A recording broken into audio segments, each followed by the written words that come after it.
Week 1 was a great week to be a quarterback. Josh Allen, Lamar Jackson, big performances as usual.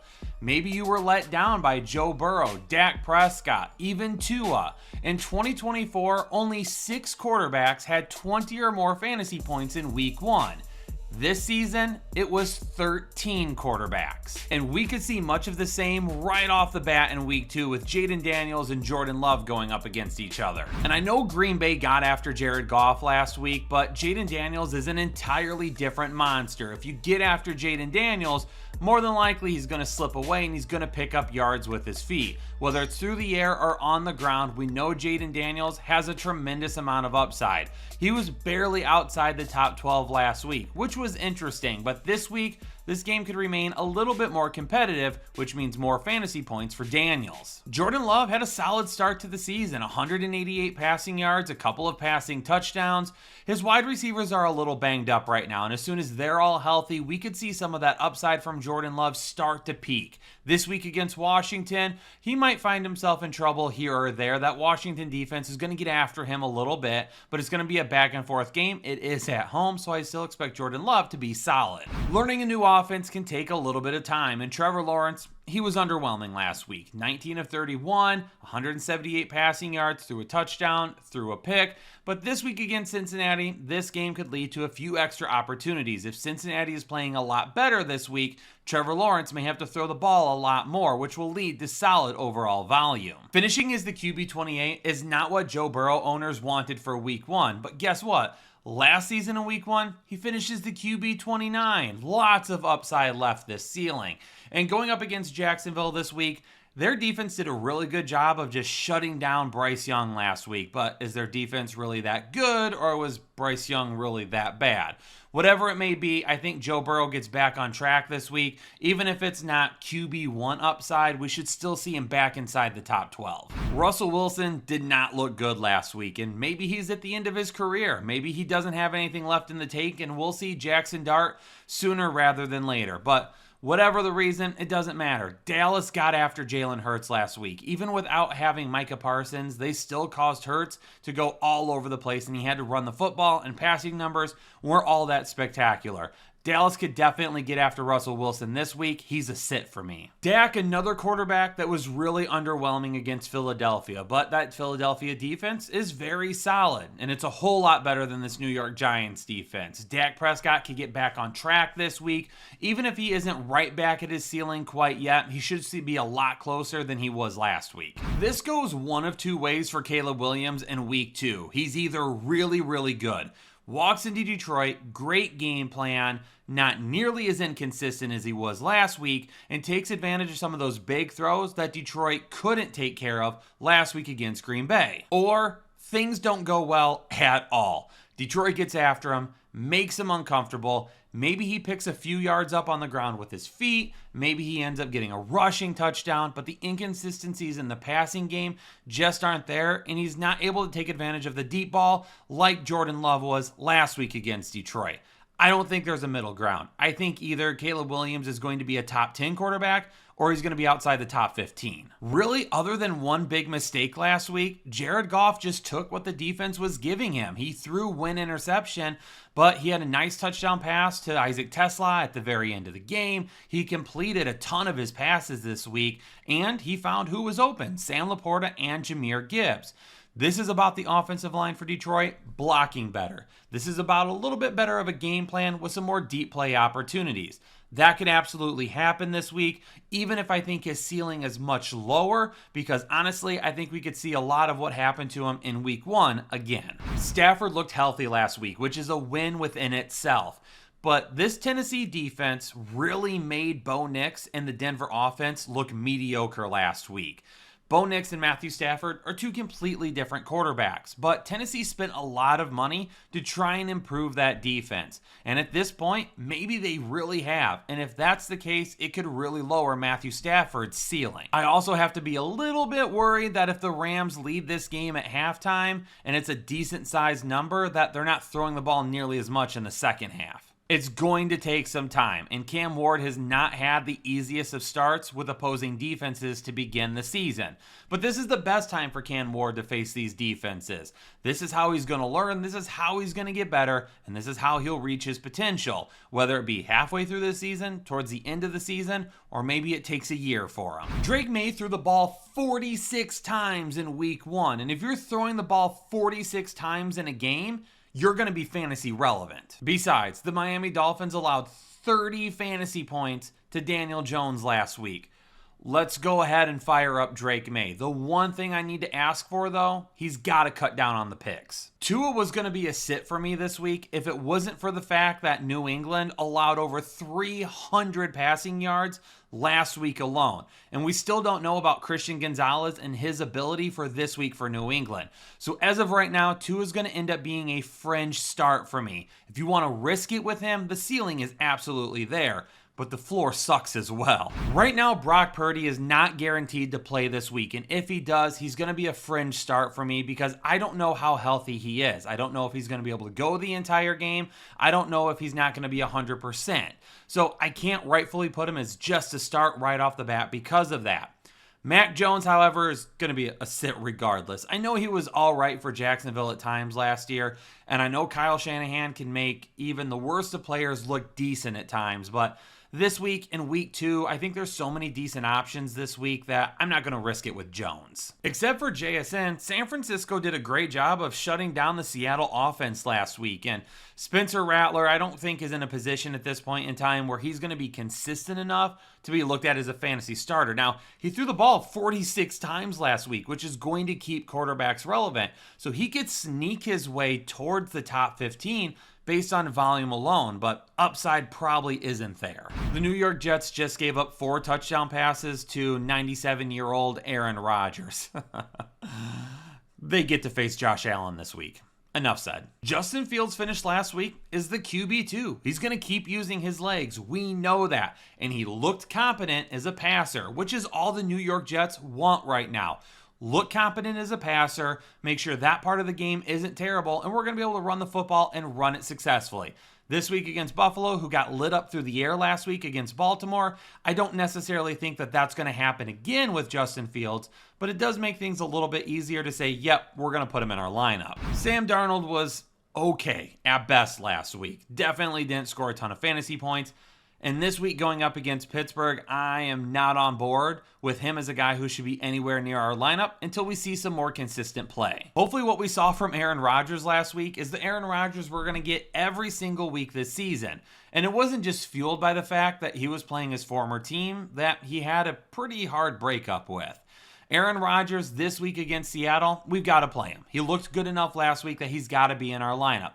Let's just hope he has that fire every single time moving forward. Baltimore didn't do a great job against the pass last week, but Josh Allen and Joe Flacco are 2 completely different quarterbacks. Flacco's going to air it out, and he's probably going to throw it enough this game to at least be considered fantasy relevant. It's all about the touchdowns. If he can get 2 or 3 touchdowns, he's going to be really close to being a quarterback 1. But if he doesn't get 2 touchdowns, he's probably more like QB 15, 16, somewhere in that area, because I don't know if he has enough yards to make up for that. I do not care what Cleveland did to Joe Burrow last week. Give me Lamar Jackson, who's also probably pissed off about that loss last week as well. Bo Nix looked average at best last week going up against Tennessee, and Indianapolis made Miami's offense just look plain stupid at times. Is Indianapolis really that good, or is Miami's offense just going to be that bad? It's kind of a tough matchup potentially this week for Bo Nix. Can he step it up and be a top 12 quarterback? Absolutely. Maybe last week was a fluke for Indianapolis. But if it wasn't, and they played just as well, Bo Nix is going to be off to a tough 2025. Daniel Jones looked like an all-pro against Miami last week, but I cannot see him having the same type of week going up against this Denver defense. It was great while it lasted, and maybe some of the magic comes back in easier matchups. But I think Daniel Jones is going to be exposed once again against Denver. It was really difficult to look at Bryce Young's stat line from week 1. He took such a huge step forward at the end of last season that beginning 2025 like that is not great. He only completed 18 of 35 passes for 154 yards and he threw 2 interceptions. Now, Jacksonville's defense, I mean, maybe they're that good. Maybe they're just going to hold down opponents all season long. But until we see Bryce Young get back to what he was at the end of last year, he's not a guy that we're going to be able to start. Kyler Murray was good last week. He wasn't great, and that's okay, because I don't think he needs to be flashy. I don't think he needs all the upside. He just needs to learn to be a better, good quarterback at times. And that's what he was. He completed 21 of 29 passes, threw for over 160 yards, had a couple of touchdowns, and no interceptions. He only ran for 38 rushing yards, which is okay because he was good. Hopefully he can just continue to be good, because if the floor can be a lot better this season than what it has been, when he does hit his ceiling in certain games, it's going to feel a whole lot better. Jalen Hurts was okay passing the football last week, but he added to that ceiling with a couple of rushing touchdowns. Now he gets a rematch with Kansas City from the Super Bowl, and I'm sure he's definitely going to want to showcase the fact that that was no fluke last year. Philadelphia was the much better team. And after what Justin Herbert did to them last week, Jalen Hurts is set up in a really great position. Even though they lost that game, Patrick Mahomes already looks way better in 2025 than he did in 2024. Now, his wide receivers are banged up, which sucks, but that doesn't mean that he still doesn't have options around him, and that still doesn't mean that he can't keep going on the same pace that we just saw. Now, I don't love Patrick Mahomes' ceiling this week. I know Lamb had 110 receiving yards against Philadelphia last week, but other than that, they really shut everybody else down. So Mahomes is probably at best like a fringe QB1. If he can run for a touchdown and maybe add a couple of more through the air and negative game script, he'll be a guy that definitely will be right at that line. But if there's one thing that Patrick Mahomes defines, it's look good and play good. And that's exactly what we talk about when we talk about our friends over at Caddy Splash. If you're a golfer, there is still plenty of time this season to get out on the links. For those of us that live a little bit more up north, unfortunately, golfing season is going to be done here very soon, but that doesn't mean we can't still look really good at the end of the season. And with all of the great tools over at Caddy Splash, they help you look good all the time, especially your clubs. And when you get ready to put them up for the season, you want to make sure they're as clean as possible. But also when you're out on the course, you don't want to be that guy that has clubs that look like they haven't been touched in years. You want to look like the guy that's out there every single week, even if your swing doesn't look like it. And right now over at caddysplash.com, if you use code headliners at checkout, you're going to get 15% off of your entire order. I got a bunch of stuff from them and it's already in my golf bag. And as soon as I get a chance to get out here at the end of the season, I'm going to make sure that I keep my clubs looking great all year long by using Caddy Splash. Michael Penix Jr. was really solid last week, but I am concerned about him on the road at Minnesota, especially considering the fact that we don't know what the wide receiver situation will look like as of yet. Drake London is expected to play, but we know he is banged up. It sounds like he avoided serious injury, and he's not going to miss any time, but he may not be 100% this week. And we still don't know about Darnell Mooney. With those two things and this Minnesota defense as well, Michael Penix Jr. for me is a guy that I might not want to risk it with this week. Caleb Williams looked good for like one drive at the start of the game, and then disappeared until the very end of the game where he got helped out with a couple of penalties. For Michael Penix Jr., it could be some of the same thing. I think Minnesota at home is going to be really, really tough to be consistent against, especially if you're not 100% at wide receiver. For almost 3/4 of the game, it was nothing but a laughing stock over on X about JJ McCarthy. It was Ohio State fans and NFC North rivals just talking as much smack as possible. And then JJ did what he does best, shuts them all up. That's who he is, and that's how good he's going to be at the NFL level. Give him some time. The dude missed all of last season and some really important practice time as well. And also don't forget the fact that his injury was extended a little bit because they had to go back in for a cleanup on the knee. He only threw the ball 20 times a game. That doesn't give him a ton of upside, but you saw what he can do with his legs, and you saw what he can do with his arm. This is a guy that is going to be a fringe player for right now. Not a ton of passing yards last week for Baker Mayfield, but 3 touchdowns, and I'll take that. And for the first game on Monday Night Football this week, going up against Houston, it could be some of the same thing. Houston's defense is solid. They're going to get after Baker Mayfield, but Emeka Egbuka definitely could be a guy that we're going to quite a bit. Houston last week kind of got torn up by Puka Nacua, who's kind of a similar wide receiver as Emeka Egbuka. Mike Evans, there might not be a ton of time to throw deep to him, so we might see a little bit of a lower ceiling than what we would like, but Baker Mayfield's got a couple of fantastic weapons going up against a defense that could make things rough, but maybe not give him the ceiling we would like. He's still startable regardless. Another game and another underwhelming performance from CJ Stroud.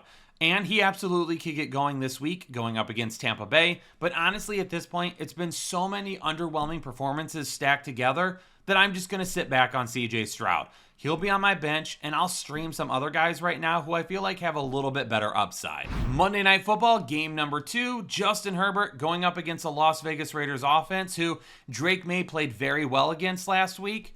Justin Herbert could have another big day. This offense is going to throw the football. They're not going to abandon the run, but when they want to throw, they absolutely will. And for the Las Vegas Raiders, I know Geno Smith had a fantastic week last week, and I think a lot of people are just going to automatically label this guy as a start. Patrick Mahomes was not bad at times last week either, but this Chargers defense is super solid. And there's a big difference between Patrick Mahomes and Geno Smith. I just don't think there's much of a ceiling this week. There you have it, Headliner Nation. All of the start and sit videos are in the books. If you've missed any of the rest of them, make sure you go back and you check them out before the rankings videos come out so you can get yourself ready for week 2 and set your best lineup possible. I'll see everybody later on in the week. I've got a video coming out on Saturday talking about the highs and lows of each player, what their ceiling is, and whether or not we should trust the risk. And then, of course, live shows on Friday night and Sunday morning. Stay safe, stay healthy, and I'll catch you all in the next episode of the Fantasy Headliners.